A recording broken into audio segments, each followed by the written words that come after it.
I move that in the opinion of this House, the Government of Ontario should address immediately the crisis facing physically disabled Ontarians who are waiting 4 to 10 years for attendance services by adding attendance services to the provincial wait time strategy and by instituting individually based funding for all physically disabled persons requiring attendant care.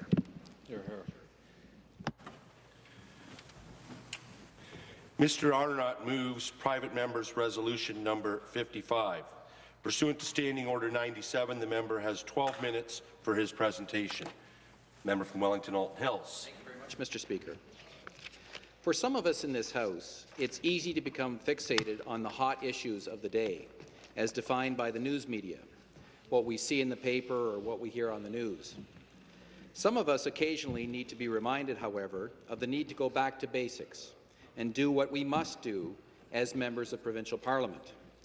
Listen to our constituents, whether at the hardware store, the coffee shop, after church perhaps, and of course in our constituency offices.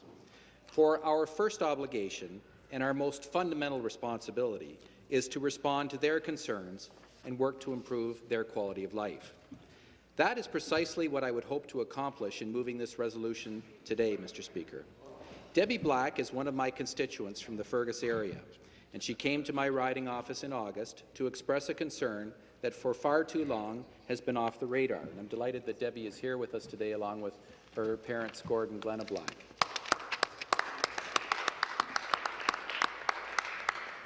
"11 years ago, Debbie experienced a tragic accident that changed her life. As an incomplete quadriplegic, Debbie is confined to a wheelchair and requires the assistance of attendant service workers in order to carry out many everyday tasks. Assistance with grooming, bathing, going to the washroom, and preparing for work are just a few of the essential services they provide to many Ontarians in Debbie's position. Debbie and her wonderful parents, Gord and Glenna Black, are grateful for the attendance services she receives through the Ontario March of Dimes. However, they pay out of their own pocket for additional services to supplement the generosity of the March of Dimes. Of course, the extent and frequency of these services will depend on the individual needs of each client. In all cases, however, those receiving attendance services must be in charge and capable of giving direction as needed. Attendance service workers act essentially as the arms and legs of their clients. In Debbie Black's case, she has a supportive and loving family, and presently they have the means to obtain the additional services she needs over and above what March of Dimes provides. But like any family in this situation, the Blacks have to make financial sacrifices to make this happen. When Debbie's father, Gord, left my office after that meeting in August in my riding office, he specifically asked me to do what I could to call attention to this problem, and that's what motivated me to bring forward this resolution. I brought forward this resolution to speak up for Debbie Black, but also for the many other Ontarians even less fortunate than she is. I was shocked and appalled to learn that some in her situation are waiting 4 to 10 long years for the services they need, according to the Ontario Community Support Association. I'm told that one man living in southwestern Ontario today, for example, is quadriplegic because of a devastating spinal cord injury. While he would have preferred to live at home for the last 3 years, and he would have been able to do so if he had adequate attendance services, he remains stuck in a hospital. And we know that this care in a hospital setting comes at a cost of approximately $1,200 a day. He can't go home because he remains on a waiting list for the self-managed attendant service care that he needs. It's estimated that the services he needs to live with dignity in his own home would cost just $200 a day, a savings to the taxpayer of $1,000 per day. Surely this fact demands the attention of the Minister of Health, whose ministry funds attendance services in Ontario. With the $1.3 million spent caring for this man in the hospital for the last 3 years, the government could have provided attendance services to over 12 other disabled Ontarians. In addition, it could have made available a hospital bed to help cope with the overwhelming demand for hospital services. There are many other true-life situations, real-life situations, that demand our attention. Through the Ontario Community Support Association, we are told about a 29-year-old man with multiple sclerosis. For the last 3 years, he has lived in a chronic care facility because his community has no age-appropriate housing for those with physical disabilities. Instead of putting his energy and abilities to productive use, this 29-year-old man is sitting in a nursing home. He has few opportunities to interact with other people his own age, something that all of us take for granted. Who amongst us would want this for ourselves, our friends, or our families? Mr. Speaker, we often hear about the stubbornly long waiting lists for many medical services, but I've never heard of waiting lists ranging from 4 to 10 years, as is the case with attendant services. It should be unacceptable to all of us here. According to Susan Thorning, the CEO of the Ontario Community Support Association, waiting lists are so long that some Ontarians have actually passed away before receiving the services that they need. Surely there's a better way, and this House must find it. The Ontario Community Support Association has examined the issue in great depth and detail. In their report entitled Unleashing Attendant Services, Enhancing People's Potential, Reducing Wait Times in Acute and Long-Term Health Care, consultant Cheryl Gorman and the Association have provided 4 recommendations that I have tried to capture with this resolution that I'm moving today. Their first recommendation is that the Ministry of Health and Long-Term Care, along with the Local Health Integration Networks, or LHINs, need to host a special attendant services forum with consumers, providers, and relevant provincial associations included. This forum would examine the constraints of the current system and suggest new, more successful and cost-effective ways to meet the needs of disabled Ontarians.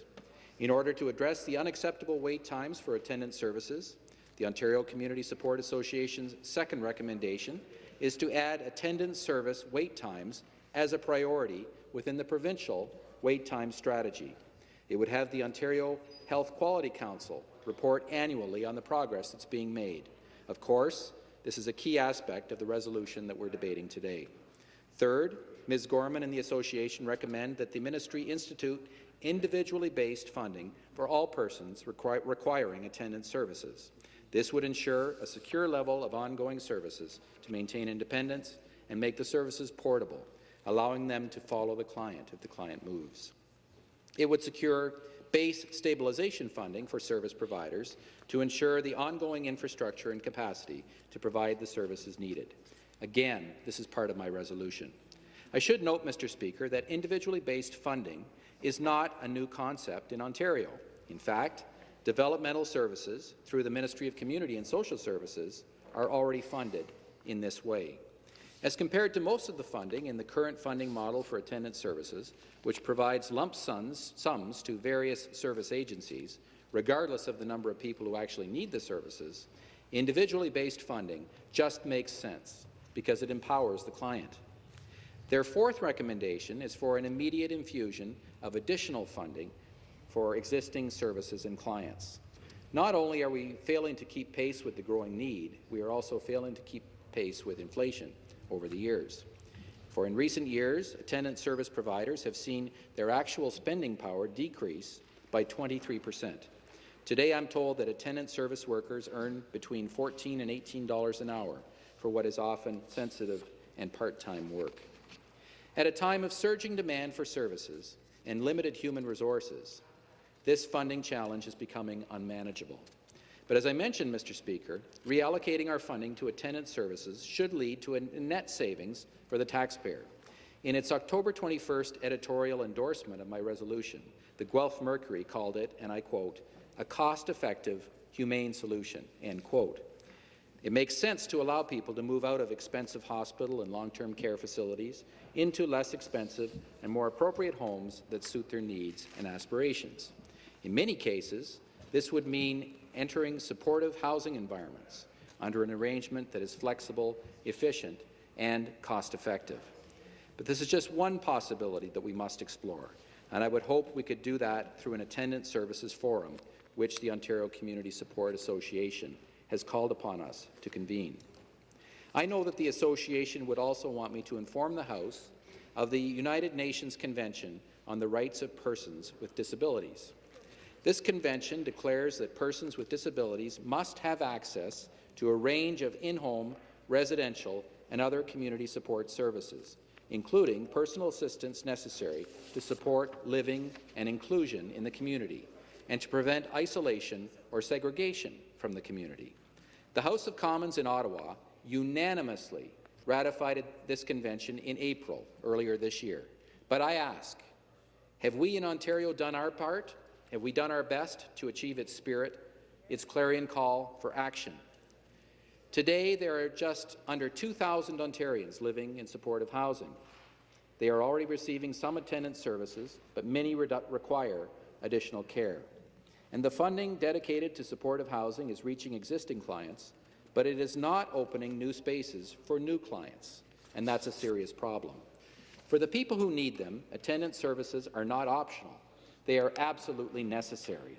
They are absolutely necessary for physically disabled Ontarians to lead fulfilling lives. In spite of their disabilities, they have so much to contribute. We need their talents.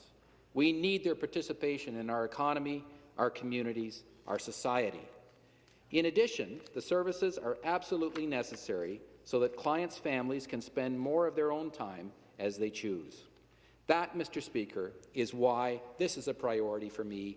It's a priority that Ontarians must address, even in the face of a financial crisis, and even as we face so many other challenges. I believe that we can deliver individually based attendance services according to individual need.